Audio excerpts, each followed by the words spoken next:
Your takeaway from the draft last night is? It was boring. I don't know. I'm of the opinion, Rich, that at least the coverage of the NBA draft needs to be reimagined a little bit. It wasn't the broadcast network's fault that it was largely anticlimactic. We knew Victor Wembanyama was going to go number one. Most of the intrigue was in the second and third picks. Yes. What Charlotte would do with that pick, would Portland trade it? But once that came off the board, you had 4 hours of it just wasn't a lot. There wasn't a lot of activity besides going pick after pick. The other bit of a peeve I have with draft coverage, and I talked about this a little bit on my podcast today, is I kind of want some negativity in draft coverage. You know what I mean? I just like to hear more of the flip side of the coin.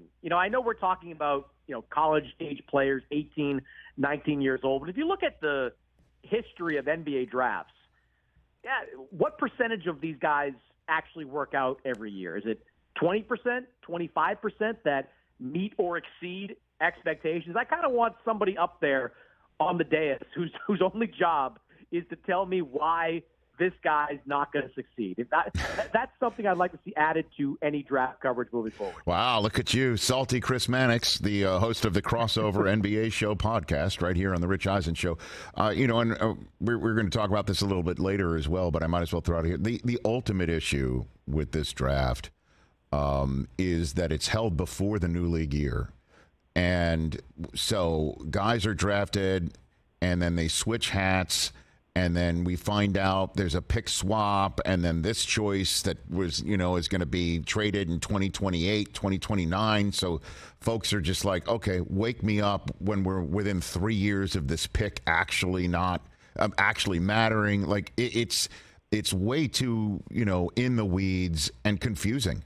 And if you have the new league year first, then a team that drafts somebody and puts a hat on the kid is the team that's going to keep the kid unless they actually trade him to another team, and that gets announced in the middle of the draft. Otherwise, it's very difficult to follow, and it's my job to follow this stuff. Chris?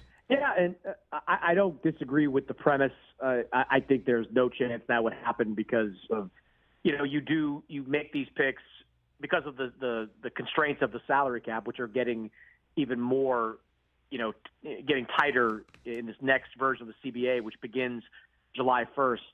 You're trying to see how many young players you can acquire, cheap talent that you can acquire that can fill one of those eventual roster spots. You don't want to have to go out and fill those spots and then find an opportunity afterwards to be able to add even cheaper talent into the mix. So it's a bit of a double-edged sword, for the NBA. Well, your suggestion probably makes it easier to follow, but from an NBA executive perspective, they want to keep as many avenues to build a team available as possible. Catch the Rich Eisen Show every single day on the Roku channel, 12 to 3 Eastern, for free.